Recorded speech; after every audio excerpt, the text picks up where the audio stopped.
Never heard of the Millennium Falcon? Should I have? It's a ship that made the Kessel Run in less than 12 parsecs.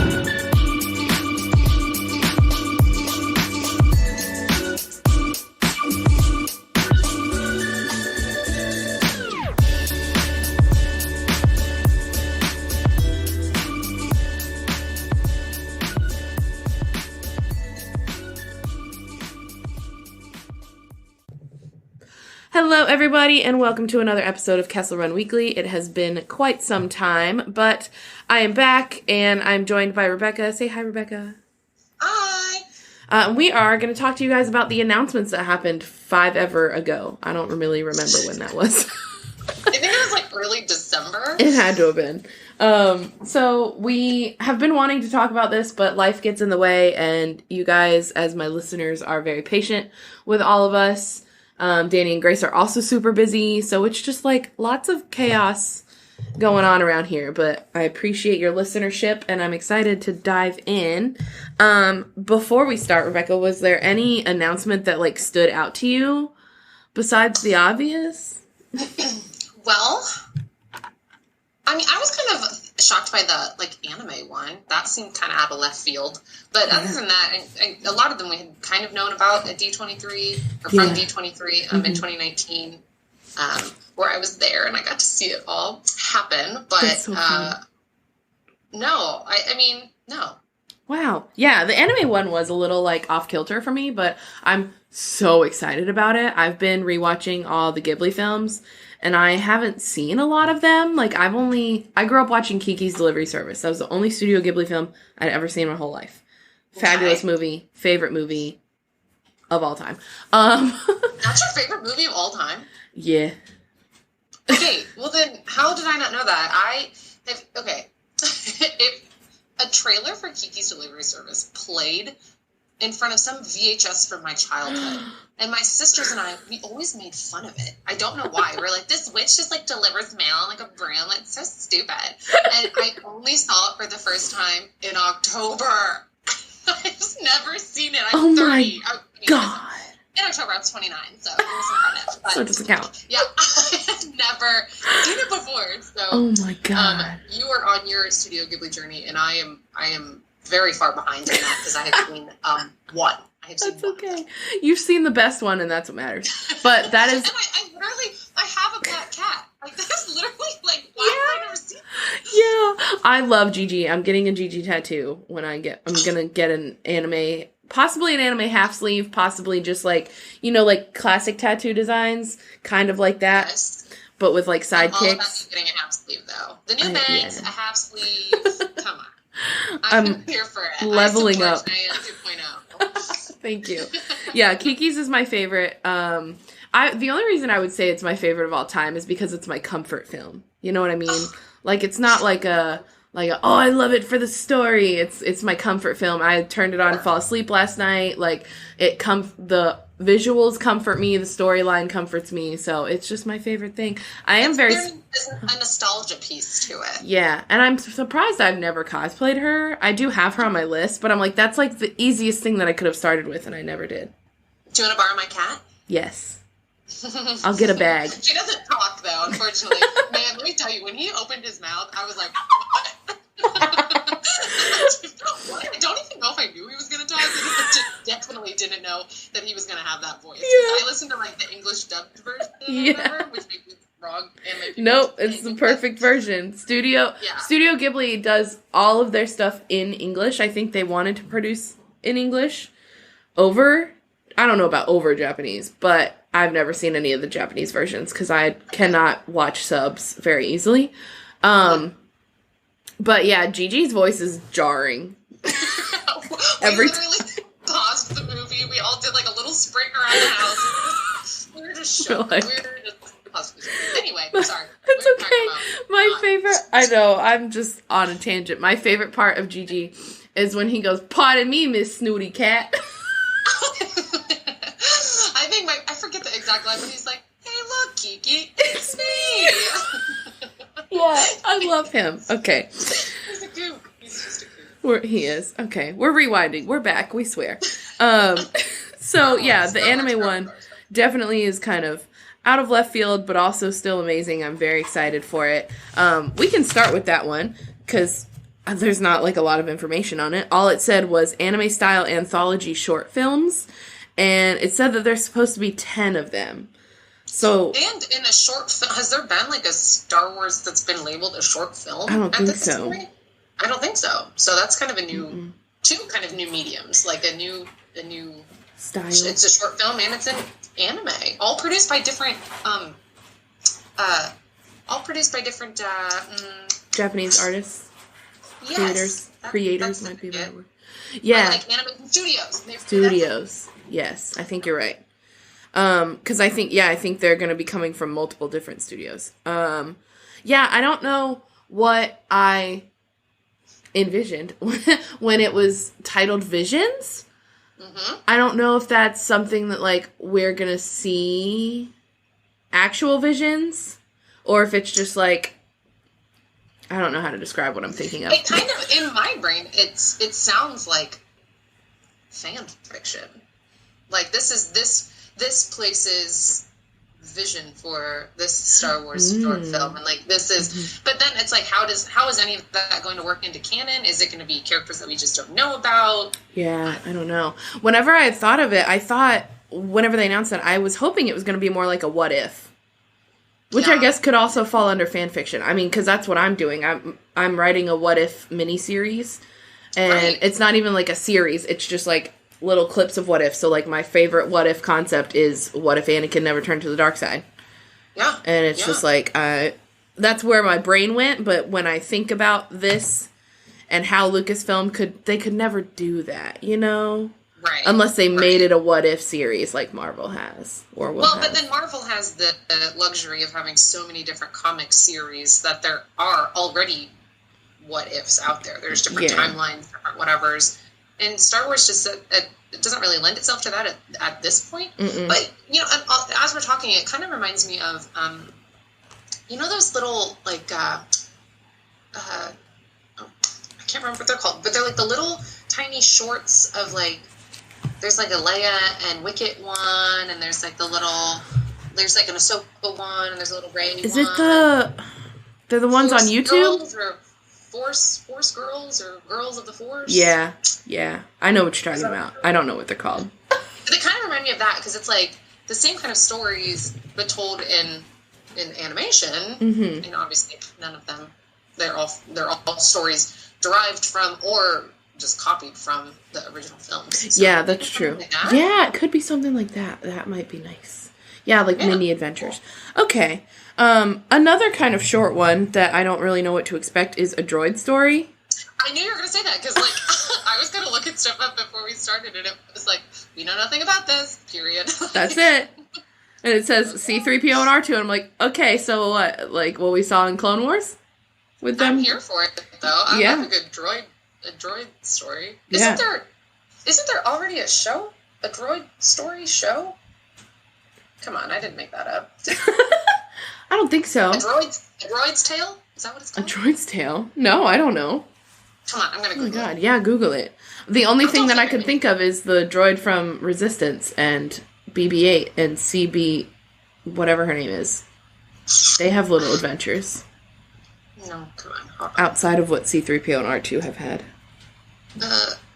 Maybe it was like a Lego thing? Oh, you are probably right. I do not watch the Lego stuff. The only Lego thing I've seen in Star Wars is the holiday special. I got it. You're not crazy. Star Wars Droid Tales. Not crazy. I know this is a Lego animated miniseries, and there's 5 of them. Is that were on Disney XD? 3PO and R2? Looks like it. Oh. Yeah. It says all from the perspective of 3PO and R2. So. Wow. Okay, well, we'll see. It began shortly after the Battle of Endor. So maybe it's that same kind of thing, but they're just, that was on Disney XD, and now obviously they're going to put it all on the paid subscription service, so maybe it's there. Maybe it's just like a different timeline, different space in their story. Yeah, and I'm ready for that. I love a good droid. I love that, yeah. Less Star Wars based, they also announced the Indiana Jones and the Willow series. Oh, yeah. I don't know anything about the Indiana Jones one. Do you know anything about that one? I thought it was going to Is it a show? I thought it was a movie. Maybe it is. I don't know. I think it was the movie. I think it's okay. I love that. That's fine. Still just makes me a little queasy, but I mean, I love Indiana Jones. I love the 3 that exist. That's a joke because there's really 4, but we kind of pretend the 4th it doesn't exist. So I love the 3 Indiana Jones films that exist today. I just finished watching those like earlier in quarantine. I was like, I've never like watched these back to back and like paid attention fully. Wait, so you're Kiki? My Kiki is your indie? Yeah. Wow. And I still don't really. I haven't like grasped all of the indie storyline in my head. I just kind of have a general idea. So I still need to keep watching them over and over and over again. Yeah, there's only 3, so it's not that time. I don't have to do 4 because there's not a 4th I mean, one. I guess you have to at this point. 'Cause who knows? I don't think Shia LaBeouf's going to be in the 5th one. He's a little bit off of a rocker. So. Yeah, I can't imagine. I've never seen the original Willow. Have you?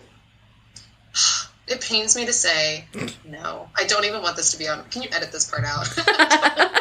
It makes me so mad because, like, I love Warwick Davis. Yeah. And I love Willow. It's like a cult classic. But I think it's like if you grew up with Willow, then it's like a staple. It's like how some people still have never seen like The Labyrinth. Well, why haven't you seen The Labyrinth? Okay. Yeah. That's like my. I kind of equate those, but I don't even know if that's fair. No, I think that is fair because when I hear people talk about Willow, they do talk about it passionately as if it's something that you should have seen if you grew up with it. But like I've never seen it, but I didn't grow up with it. I think it's like right before me.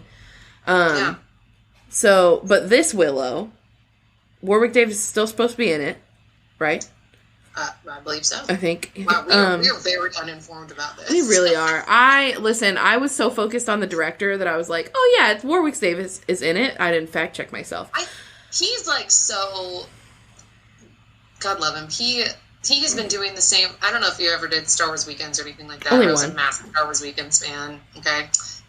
And he did the Warwick Davis show. Mm-hmm. I went to Star Wars Celebration in 2019, where you were there too. I did. I was. Mm-hmm. I don't know if you went to his show, but it was word. I could have done it. I could have done his show word for word. I mean, that guy loves the moments that he has had in his career. That's so funny. I don't think he would let Willow happen if he wasn't involved in it. That's really funny. That's fair.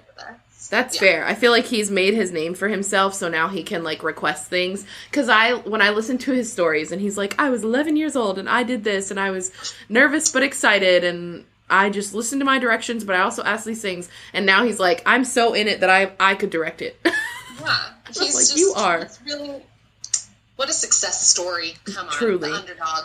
Yeah. So the only thing that I really was looking up about Willow is the director, John M. Chu. And the reason that I wanted to look up more about him is because I knew that he helped direct and produce Step Up films. And Step Up films are...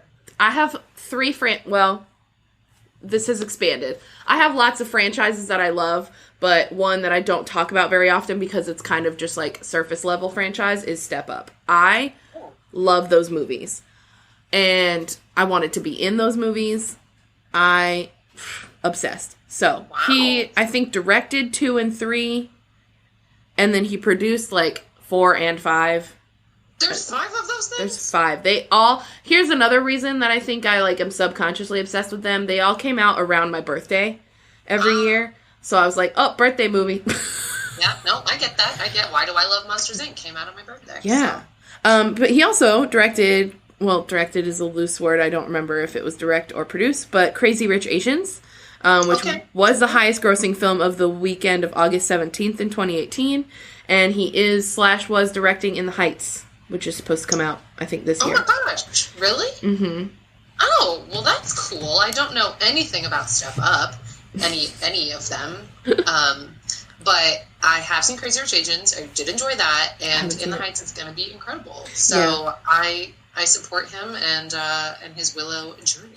Yeah, I'm excited. I guess he would, when he was interviewed or talked about it or something, just in relevance to, him growing up with the original one. So I think it's going to be pretty successful considering all of his other stuff.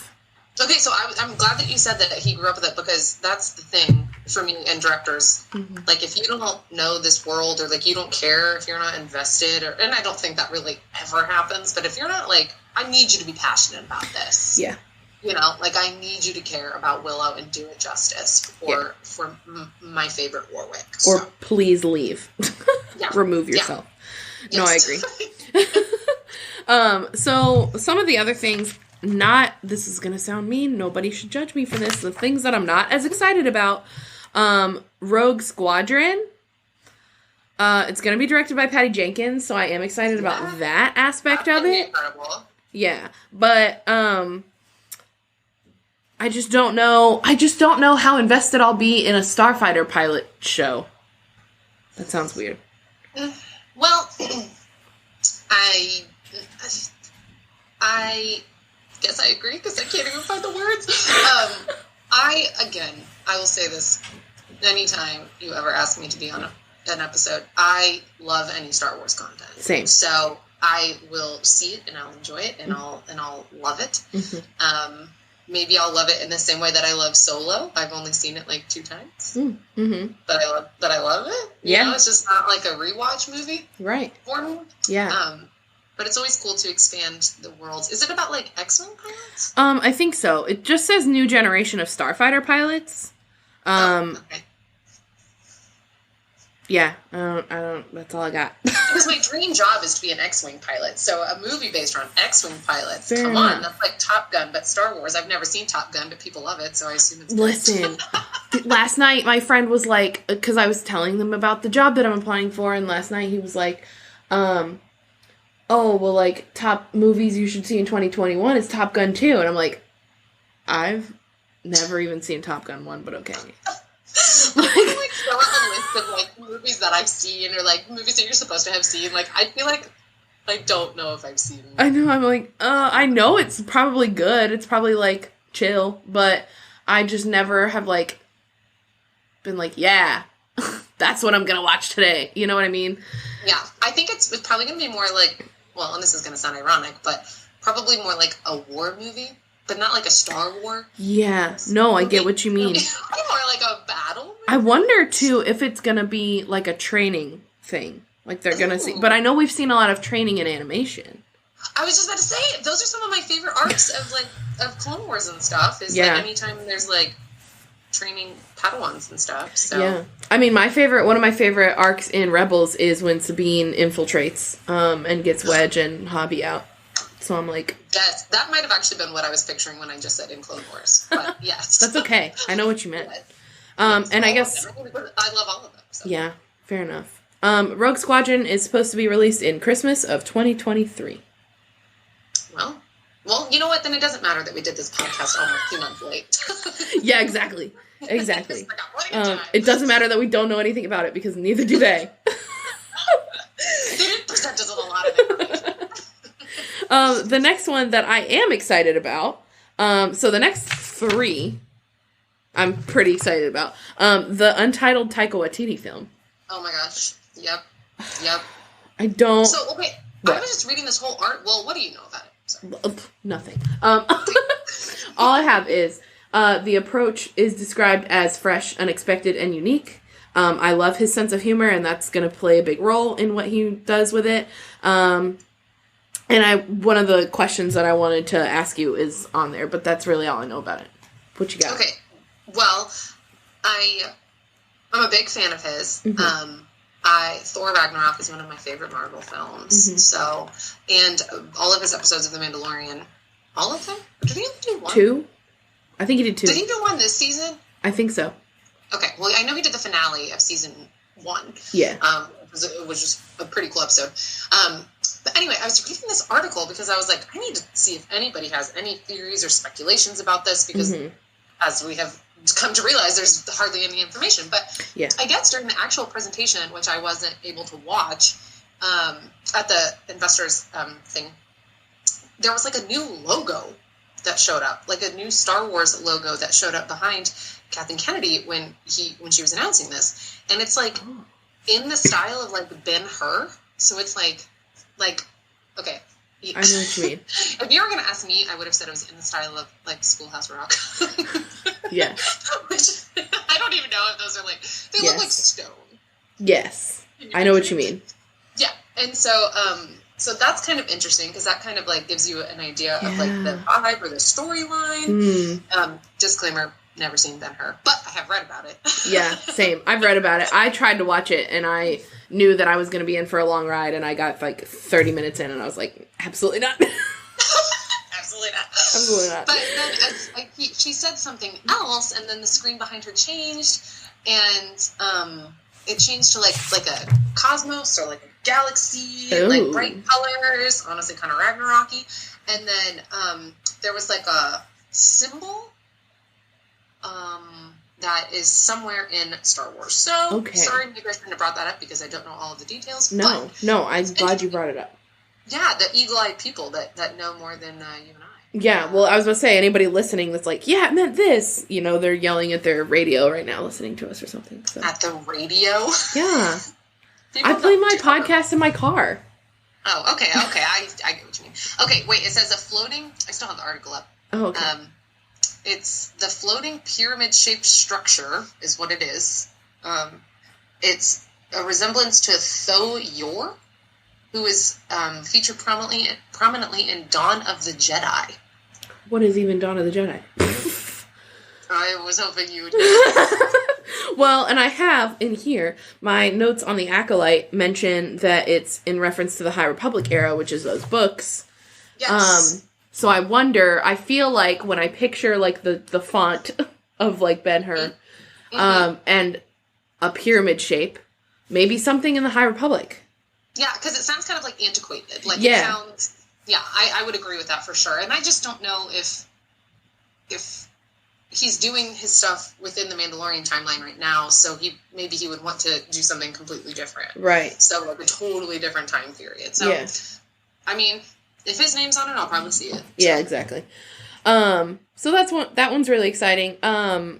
Basically, my question for you, which we kind of already hit on a little bit, but like, where else have we seen him or his influence in Star Wars? But really, like, The Mandalorian. Yeah, The Mandalorian. And I like that he's like a nerd. Like, I like that he's like invested and he's into it. Yeah. He seems... And quirky, but like, not outrageous. Yeah. He always seems excited when he's interviewed, which is nice. Yes, but he's also like so like chill. Like, I don't know, he's just like cool. Like, he's just cool. He is a cool guy. So my second favorite announcement is the Obi-Wan series. Woohoo. Yeah, that better be high up on your list. Yeah, it's very high on my list. Wait, this is your second highest? My second highest. You don't know what my first highest is? Well, I'm just saying we're missing another one. We're not there yet. Oh, okay, got it. I was worried that we were like getting to the end, and I was like, "There's not only one left." No, I literally have 1, 2, 3, 4, 5. 5 left to talk about. 5. Woo! And then the number 1 spot. So that's 5 left plus the number 1 spot. So 6 total. I don't know if I know what your number 1 is. You do know. Is it this? Yes. Oh, okay. I'm putting up this shirt. I feel like everybody listening was like, yeah. You know what I mean? They were like, everyone said, Rebecca, we know already. We know. So the Obi-Wan series was announced last August at D23, like some of these at least. Were all of these announced at D23? You were there, I was not. I've never been to D23. Kenobi was. Andor was. Was the Bad Batch? I feel like yes. Maybe. I think the Bad Batch was. I mean, that might be all, actually. Okay. It might have been only those 3. Because I feel like the Bad Batch was announced at D23, but the sizzle reel was released at this investors meeting. Yeah, I think you're right. Which I watched before this, and it was awesome. Anyways. So this Obi-Wan's series is going to take place 10 years after Revenge of the Sith. I don't know why I have this in quotes, but I wrote in quotes, greatest defeat. Being like the loss of Anakin. I don't know if that's something I read in an article or heard them say, but I think it must just be like his reflection of his greatest defeat of losing Anakin. Yeah, it's going to be an emotionally charged episode, miniseries. Yeah. Like, it's going to be a lot, something that everybody's been pining away for a long time, and to see it, to even just know that it's happening is I'm just thrilled. Yeah. I don't really know how they're going to have Hayden in it now. Mm-hmm. a little bit confused on the timeline, but I'm along for the ride. Well, if it's 10 years after Revenge of the Sith, but when does A New Hope happen? How many years? I don't know. Like 30? Obi-Wan's super old. No, because the kids are born. The kids. The kids. The twins. The twins are born, so they would be 10 years old in this one. Yeah, they'll be like and 10 years old, he's exactly. like 19. Luke is like 19 in A New Hope? He's like 19, yeah. Okay. Well, so in theory, my theory is that while Obi-Wan is, like, meditating and stuff on Tatooine, he doesn't really leave there, right? In theory. Right, so because he's, like, watching over Luke. Yeah. So I feel like he realizes that, like, Vader is on his way to find him, and he doesn't want him to find Luke, so then he does leave Tatooine. Oh. And encounters Vader and, like, swerves him and then leaves again.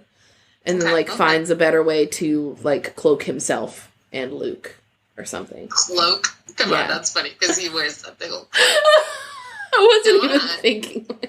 That's funny. It is funny. You think people yell at us when we don't know things? Like, absolutely. Like, yell at their radios? Absolutely. For sure. Because I do it whenever I listen to podcasts, and I'm like, no! You guys! Yeah, I was listening to a podcast about, like, Muppet Christmas Carol recently, and I was just like, I had to turn it off. I was like, you guys are making me so mad.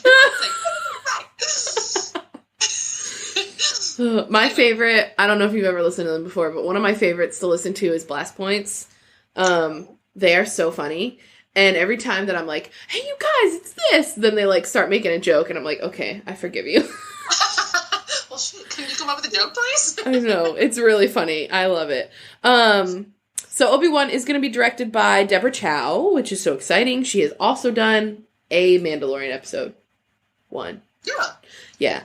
And I'm just like, just knowing that there are already 2 female directors within all of this, not including, like, people that are going to help produce and write.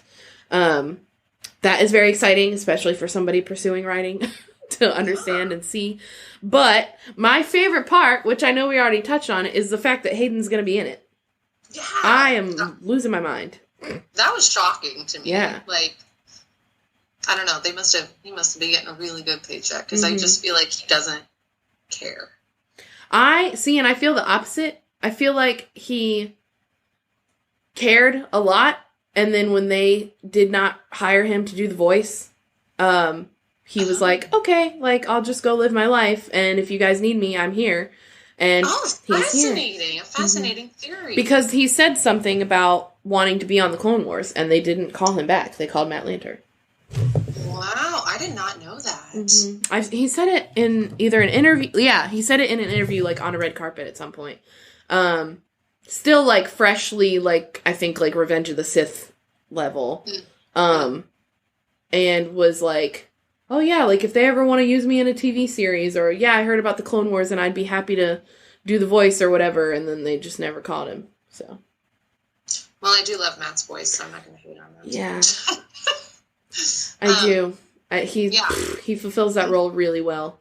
Both of them do. I think the thing about Hayden is he fulfilled the live action role really well because you can visualize his emotions with his voice on his face, versus in animation, Matt Lanter uses his voice really well. Yeah. And the animation is less, like, you can't see as much in animation, even though it takes, like, such a skill to be able to do that. Now, this is getting me really, my blood's a little bit boiling for our next, one of our coming up topics, but we'll get to that when we come to it. Okay, I'm ready. All right, so number 1 spot in my heart, in all of our hearts, hopefully, is Ahsoka. Oh, look, we're here. Oh, look, my we're blood here. Is boiling. Oh, no. So, Ahsoka's series is also a limited series. I don't know if it's as limited as Obi-Wan. I would hope not, because there's way more to explore than Obi-Wan, you know? Like, I would imagine she could end up with a more long-running series. Yeah, I feel like multiple seasons. Because I think Obi-Wan's is only going to be like 6 episodes or something. Well, he has there's more of a time constraint with the Obi-Wan series. Yeah. I mean, sure, you can have as many episodes you want within a year, but, like, we all know what's going to happen. You Right. know? Like, Ahsoka is wide open. You can't just, like, sit on that topic for too long. Okay, so Ahsoka's series, limited series. Rosario Dawson is coming back, which we didn't really know about until she was revealed in The Mandalorian. So I think it's interesting whenever I think about Ahsoka, the series itself, being announced when it was, because they must have known that they were going to put her in The Mandalorian. But I feel like, how long did they really know that they were going to use Rosario Dawson? I don't know. They were just so good at keeping that a secret. I know that it really was. We only found out about it, what, like 2-3 weeks before the episode? Maybe. Yeah, or at least it was highly speculated. And I think some international Disney account accidentally posted it at one point or something. That's funny. I did hear about that. I don't think I ever saw it, but I heard about it. So why is your blood boiling about Ahsoka? Because she's your fave. Ahsoka's my fave. Yeah. I have feelings about Ahsoka in live action. Mm-hmm. I'm a big animated fan. Mm-hmm. And I'm a big Ashley Eckstein fan. Mm-hmm. And it doesn't matter because it is what it is, but I just was not the biggest Rosario Dawson fan.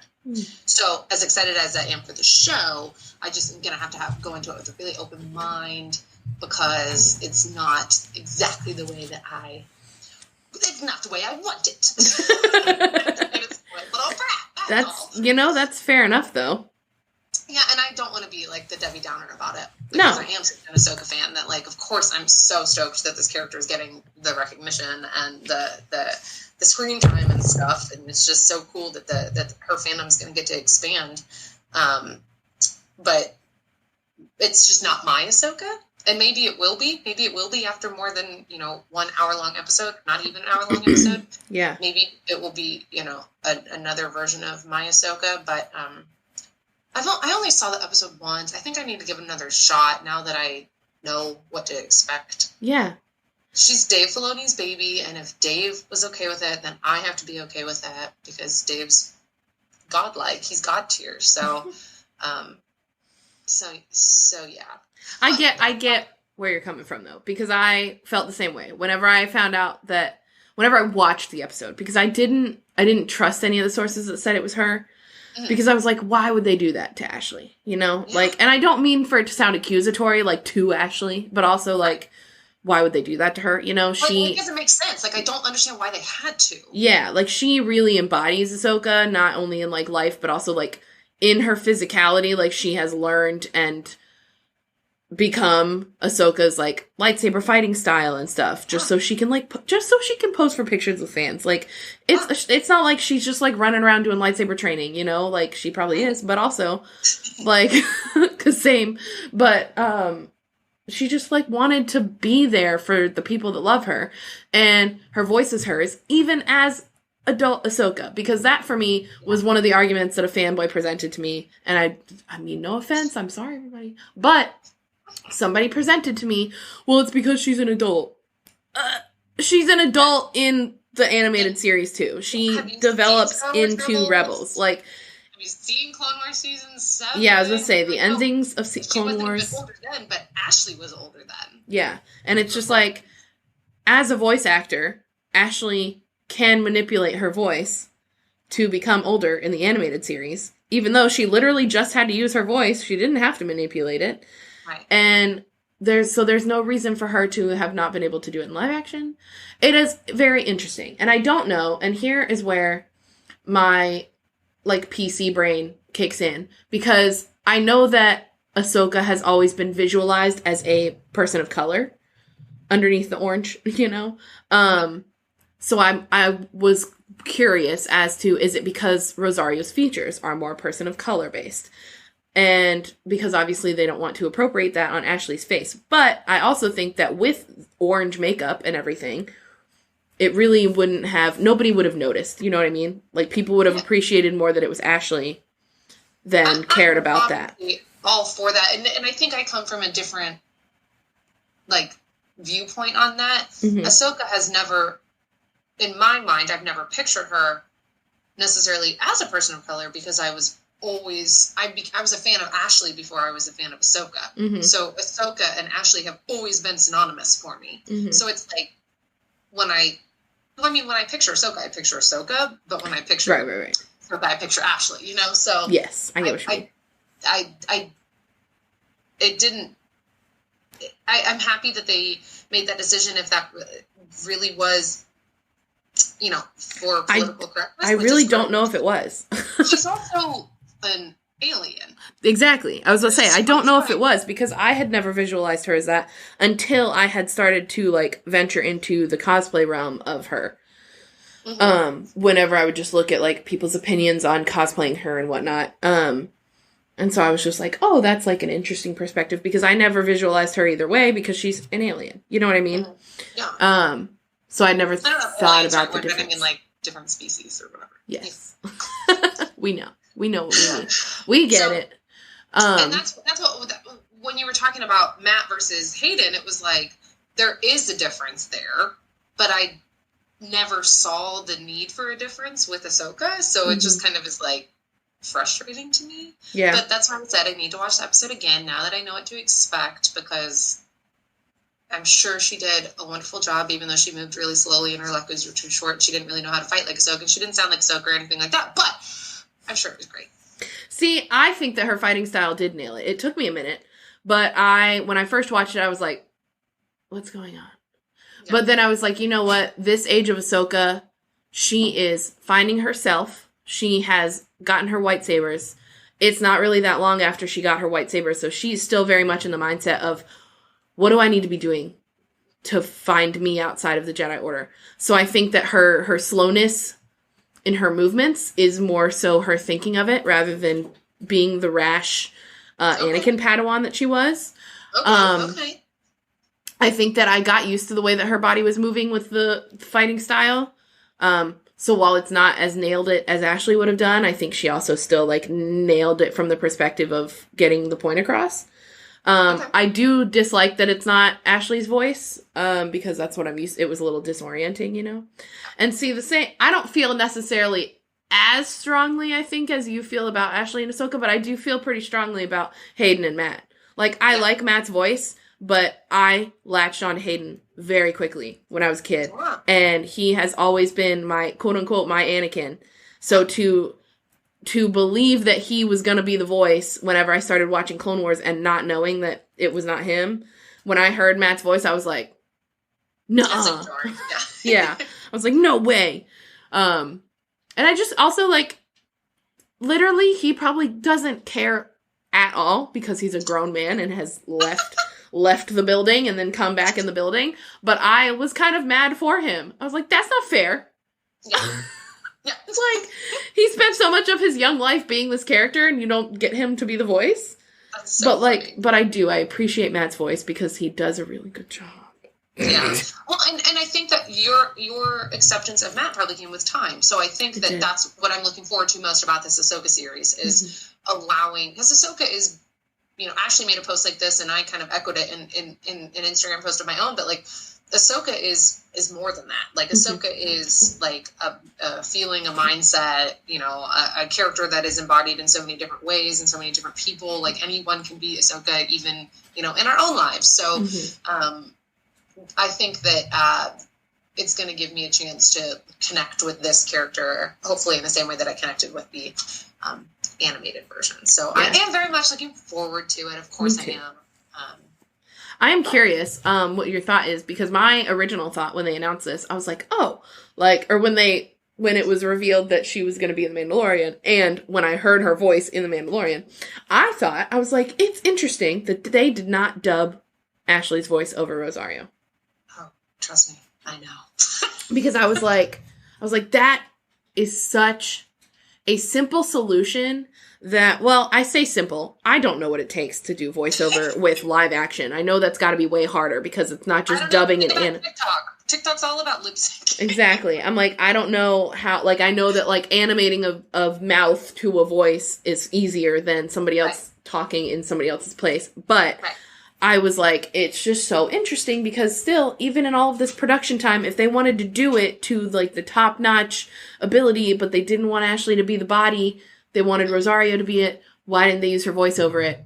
That seems like a very simple solution where they still intertwine somebody that everybody loves so deeply. I really, because I get, like, I know about your, like, love and connection of Ashley and Ahsoka, but I think that a lot of people feel that way, you know? Like, people, when I went to get my jacket from Her Universe stand in Celebration, people flocked there just in hopes of seeing Ashley, because that's all I heard in the line. Oh, I think she's going to be here today. Maybe we'll just come back later. Like, I can't wait to, blah, blah, blah. Like, she's just so iconic in herself.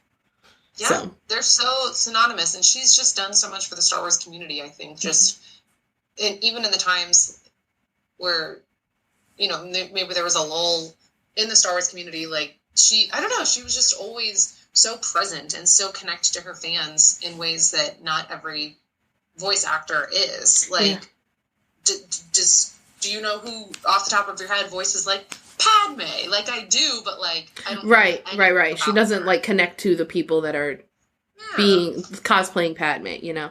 Yeah. I get what you mean. Yeah, and then the salt in the wound was that the Bo-Katan voice actress got to play Bo-Katan. That was like, see, I didn't even make that connection. Because this is going to sound really mean of me. I, like, didn't care about Bo-Katan in the animated series. You know what? You're not the only person that said that, but I don't think that she was given, like, the best arc in that, because he's a lot more than just this, like, I don't know. Warrior lady. We're going to get to see more. Like, we're going to get to see more. Just, like, I think I'm excited to see the more of what we'll get out of The Mandalorian, what they've presented to us in The Mandalorian, because for me, I have never... So watching The Mandalorian for me is like a journey, because I have never really cared about The Mandalorians. I know that might get me some heat. I'm sorry, everybody. Hey, I don't either. I don't like Boba Fett. Yeah, I've never... It's never been in my genes. My mom loves Boba Fett. She was so excited when The Mandalorian was announced, and I was like, yeah, Star Wars TV show. I didn't care what it was about. And I love it now, and I do love Din Djarin, and I do like old Boba Fett much better than I like young Boba Fett. Oh, really? And yeah, and Fennec Shand is incredible, and the like foundling Mandalorians are really cool, and the story and the concept, but I really heavily rely on Grace and Danny for their Mandalorian knowledge, because they could like trace it back to like the Big Bang happened and Mandalore was formed sort of information, you know? I was like, I just don't have it in my head, because it runs really deep within their, like, they've created such a deep heritage within it and stuff. And so like learning about Bo-Katan in the animation, I was just like, okay, she's another Mandalorian. She wants to rule Mandalore because her family, and that's all I knew. Like, I didn't know what house she was in or who her family even was. I was like, this is what she wants. And so like seeing her in that, I was just like, meh. And then to be honest, like, it's cool that her voice actor got to do that. It is upsetting that Ashley didn't, because that happened too. But I didn't look at her and see Bo-Katan. You know what I mean? Okay. Like when I saw her pull her helmet off, I was like, all right. But didn't mean everyone got to see the facial expression. I know. Maybe I'll just start taking like stills of me while we're talking. I'll just post that as the picture on the Instagram. I don't know. But again, these are things that like in my brain I wasn't already connected to, versus other people that were really connected to Bo-Katan. They were so hyped that it was her, you know? Yeah. So one thing I love about The Mandalorian as a whole. Okay, I am a sequel lover. I love the sequel films. But I do understand that they are not the most seamless trilogy. Right. And some people would argue that they're hardly even a trilogy. Like they sometimes present themselves as 3 separate movies, but there are definitely the through lines that make them a trilogy. Yeah. However, I find it absolutely fascinating that every episode of The Mandalorian scratches the surface of the story that they're trying to tell. But it's somehow, even with just the surface knowledge, it's so cohesive. All the different directors, all these different characters that they're bringing in, just the surface scratching story. That was gross. I don't know how else to feel about it. But like 16 episodes now, and we have so little information, so much information, so many different directors, and it's just mind-blowingly cohesive all at the same time. Yeah. So to know that there's, 3 more or something series that are happening in that same timeline, I'm stoked. It's all going to come together. Like, I don't even know if Thrawn is going to be present in The Mandalorian. Oh, God, I think he's only going to be present in Ahsoka, which that makes me really hyped for Ahsoka because I love Vice Admiral Thrawn. I have not even thought about the fact that he could not be in The Mandalorian. I've just been holding on to the fact that he's going to be in The Mandalorian. Yeah, I don't want to burst your bubble. I think we're going to get him a lot, but I don't think it's going to happen in The Mandalorian. No, I mean, that makes total sense because at this point, they already went their separate ways, you know? Right. Like, he doesn't need to be in The Mandalorian. It's not going to provide any information for Mando, you know? Like, maybe we'll see, oh God, okay, this kind of annoyed me now that I've thought about it. Like, sorry. Maybe we'll see, like, you know how, like, the Flash and the Arrowverse and all of that just kind of does its thing on TV, and they intermingle. My brain went, oh, like, Thrawn will show up in Ahsoka, and then, she needs a Mando, and then they'll do a stupid crossover. Oh my God, I love the crossover episode. I do like the crossover episodes in The Flash, but when I imagine it in the Mando and Ahsoka and Thrawn, my brain hurts a little bit. Well, I think the good thing is there's a lot less involved in... The crossover episodes of the Arrowverse are always a lot. They're really heavy. They change entire realities. They, like, completely alter everything that we've known. Like, why are there so many Earths? Right. Like, there's just a lot more to it. I think it'll be a lot more cohesive if it's done in The Mandalorian, especially knowing that we're getting all of this now anyway. They're able to tie all of these things in just in 16 episodes. So imagine if they have the mediums of all of these different stories to come together. I think would be easier. So no, I agree. Kind of exciting. But I was like thinking about that and I was like, oh God. Only because we've never seen it in Star Wars, you know? So that makes me nervous. But we've never seen a lot of things. I really think Ahsoka's point there was to set Grogu on his path and then to set her up for her show of searching for Thrawn. Yeah. Which maybe means we won't even get Ezra in this. We'll only get him in the Ahsoka show, which I am all for. I think that's more feasible.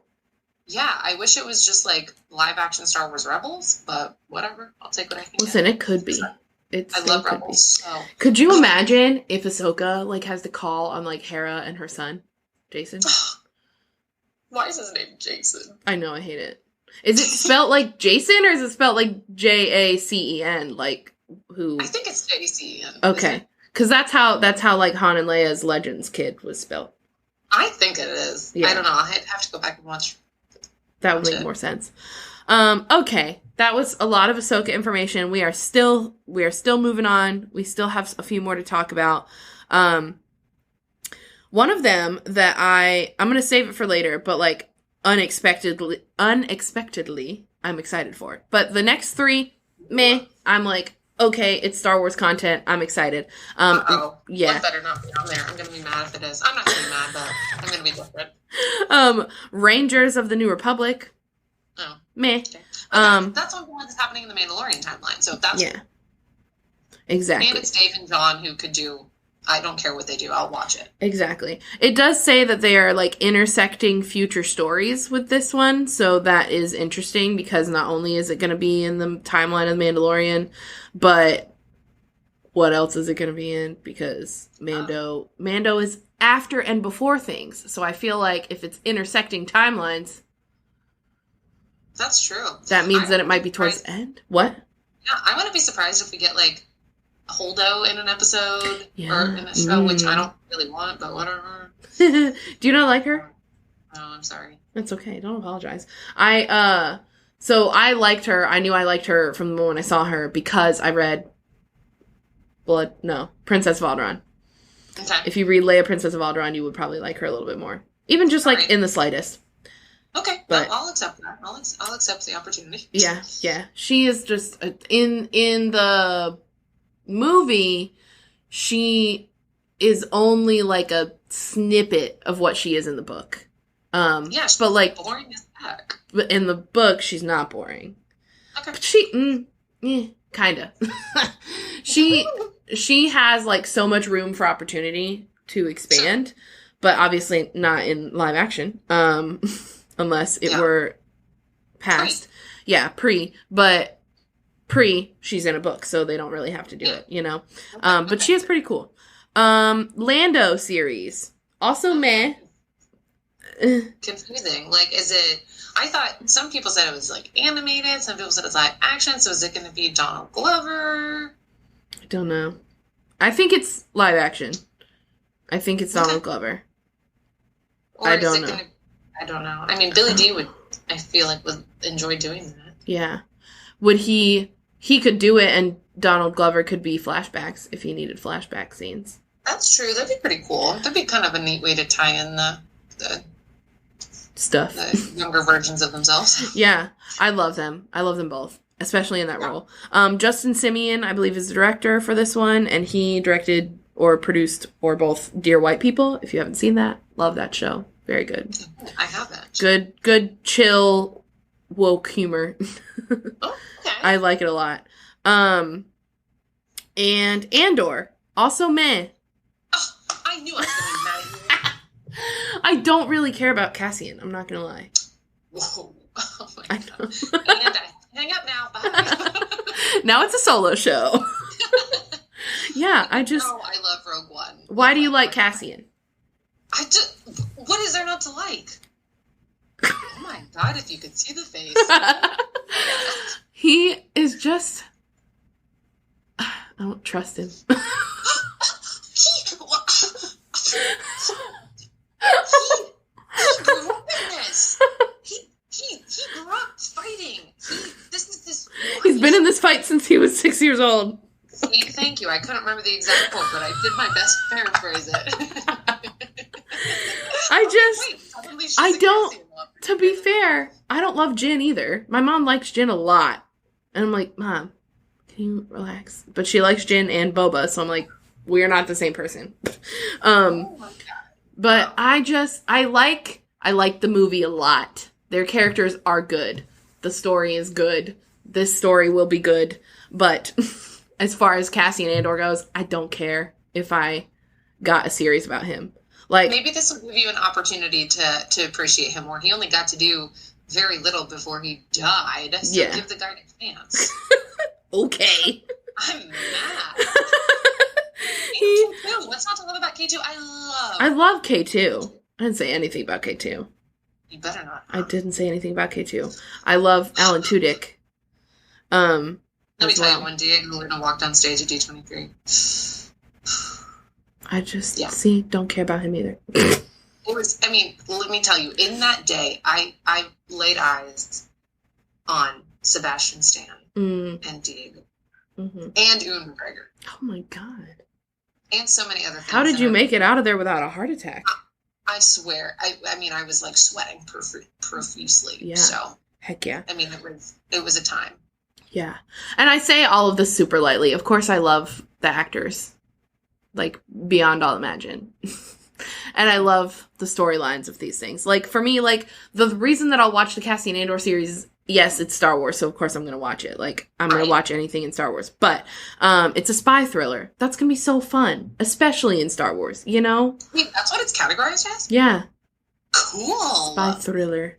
I didn't even know that, and I was stoked for it. Yeah. It's supposed to come out in 2022.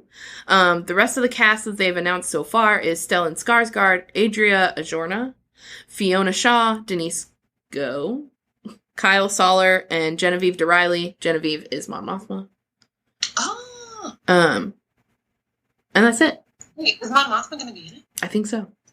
Oh my god, I love Mon I think she has to, because in theory, the show is probably going to, my thoughts are, if it doesn't show, like, how he joined, like, he's not going to be 6 years old, but maybe we'll get flashbacks of why he joined, because he grew up in this fight. But, like, I think it's, like, it was just, like, his family, his parents were in it, weren't they? Yeah. I think they weren't pilots. Spies? I don't know. But yeah, they were involved. So I'm assuming maybe like teenager, maybe like late teens, early 20s Cassian. I don't know how old he was in Rogue One. Well, but it's Diego Luna, so how? It's going to have to be like right before Rogue One. I thought it was going to be a longer series, though. Isn't it not limited series? Well, I'm just saying, are they going to have a different actor portray him in his younger age? I don't think so, but they probably could. They could still get away with early 20s with Diego Luna. I guess so. He looks pretty young. I don't even know how old he is. I don't either. So it'll probably be like him getting assignments from Mon Mothma and stuff. I would assume.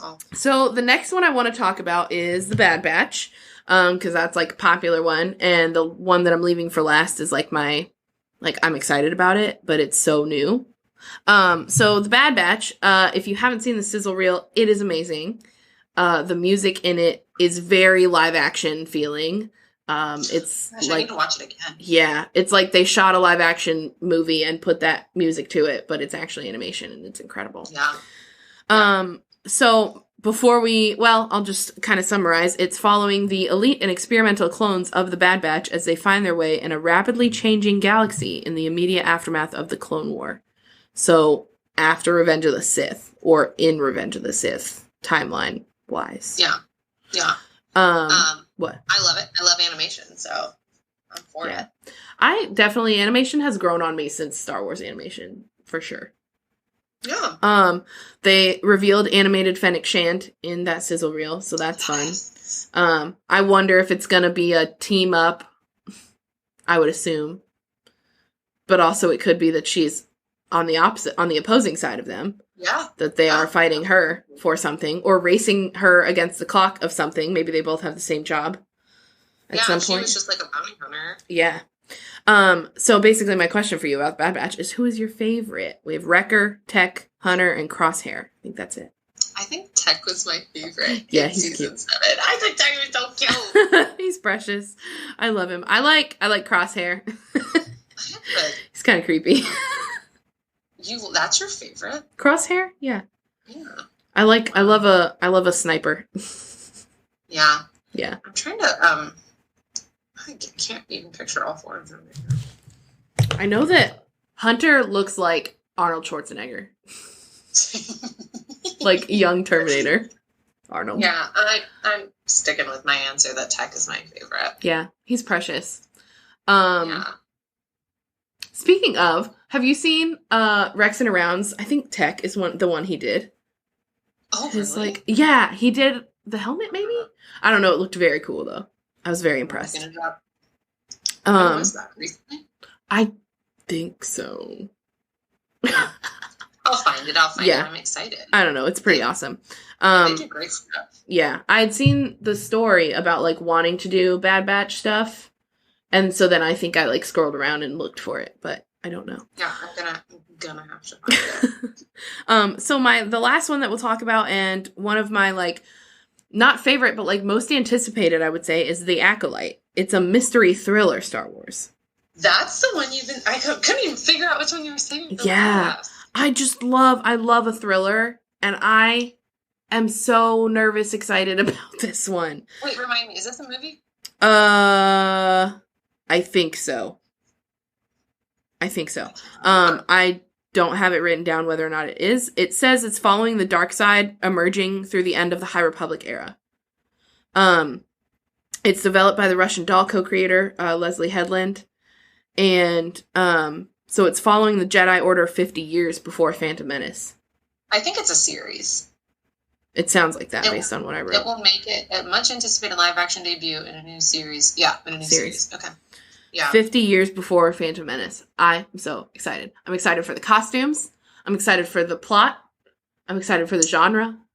I was really, when I was remembering all the different announcements, because I kind of forget about this one, just probably because I don't know anything about the High Republic. Mm-hmm. Or High Republic. Mm-hmm. Ugh, can't remember what it's called. Like, just because I feel like it's been explored in like games and other things that I just haven't done. But I'm really excited for all of the new characters. Like, we're not going to see I think everyone's going to be new, maybe from games and stuff like that, but it'll all be new for me, which I'm really stoked for. Like new Jedi and stuff, because this is when the Jedi were like really thriving. Yeah. So I don't think they'll even bring in too many things from the games because the games are technically Legends now. Oh, like okay. all of Knights of the Old Republic or whatever it was. Yeah. KOTOR. It's that's all Legends now, technically, I think. Yeah, maybe some things that'll be inspired by, but yeah, I'm just so excited for new characters. Me new too. Jedi.